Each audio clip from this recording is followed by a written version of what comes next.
Assalamualaikum warahmatullahi wabarakatuh. This time, I would like to read a serious case. I have a friend who is afraid of spiders. This isn't very unusual. A lot of people are afraid of spiders. I don't really like spiders much myself. I don't mind them if I see them outside in the garden, as long as they are not too big. But if one comes in the house, especially if it is one of those really big spiders with furry legs and little red eyes, then I go huge and I try to get rid of it. Usually I'll use a brush to get rid of the spiders. But if I feel brave, then I'll put a glass over the top of it, slide a piece of paper under the glass, and then take it outside. This is quite normal, I think, but my friend isn't afraid of spiders in any normal way.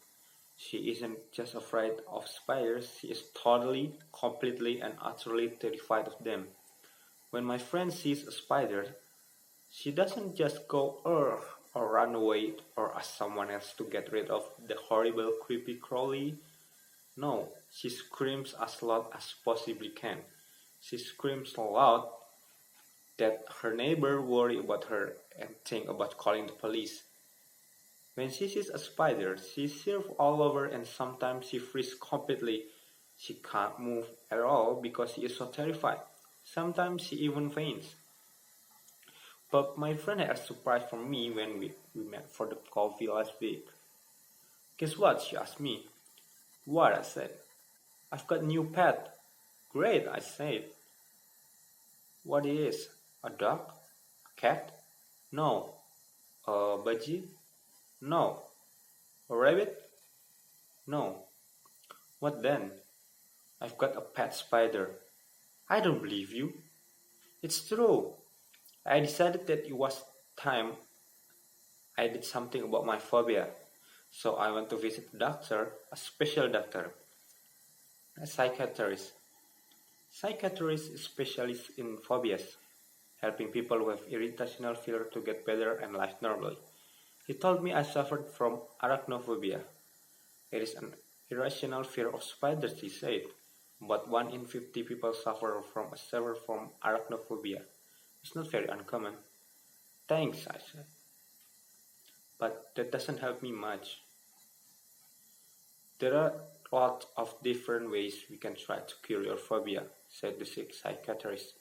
First, there is traditional analysis. What does that mean? Asked my friend.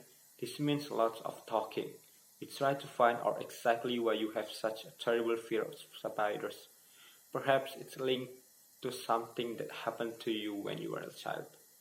Oh dear, said my friend. That sounds quite worrying.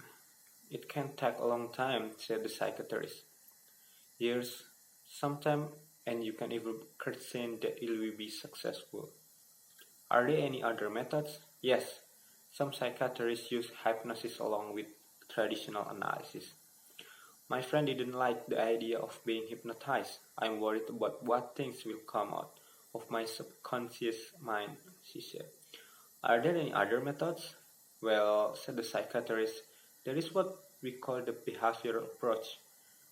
What's the behavioral approach? Asked my friend. Well, said the psychiatrist, it's like this. The psychiatrist got a small spider from his deck. It wasn't a real spider, it was made of plastic. Even though it was only a plastic spider, my friend screamed when she saw it. Don't worry, said the psychiatrist. It's not a real spider.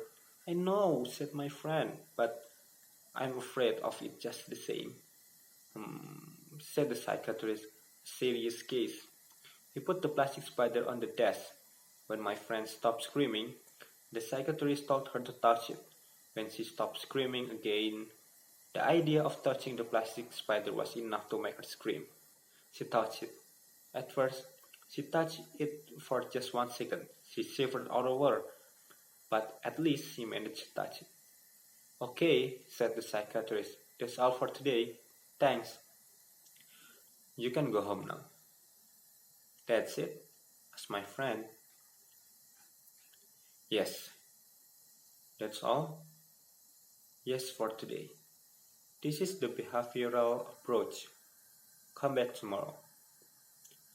My friend went back the next day, and this time the plastic spider was already on the doctor's desk.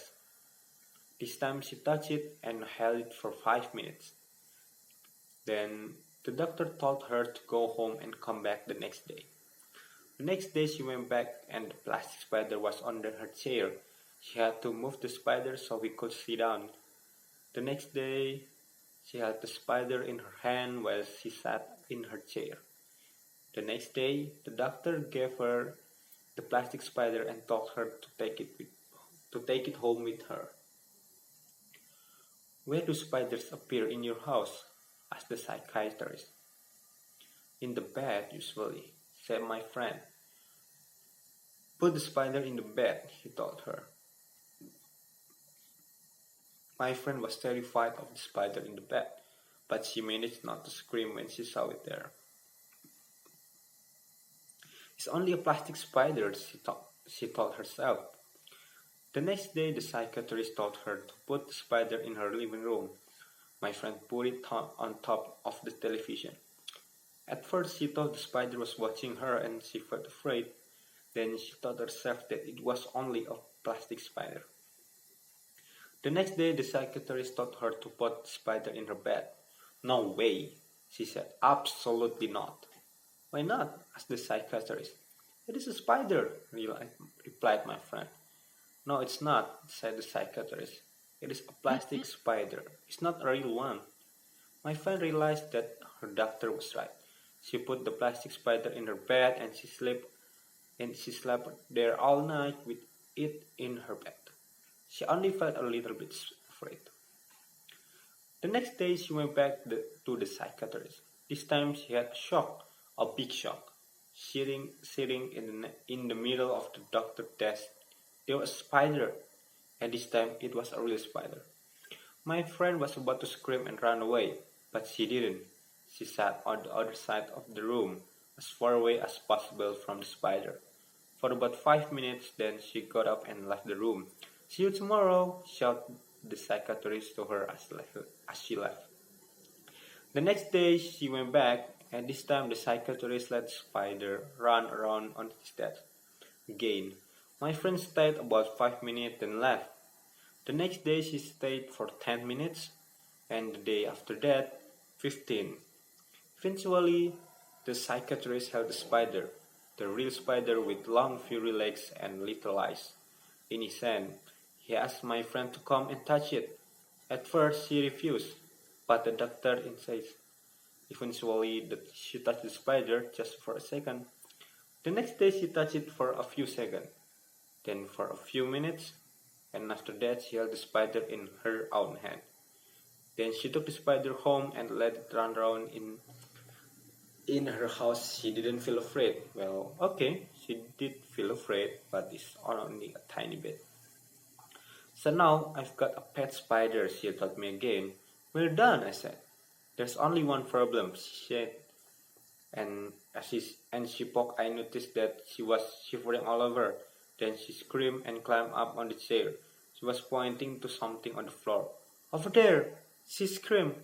Look, it's a beetle. Thank you.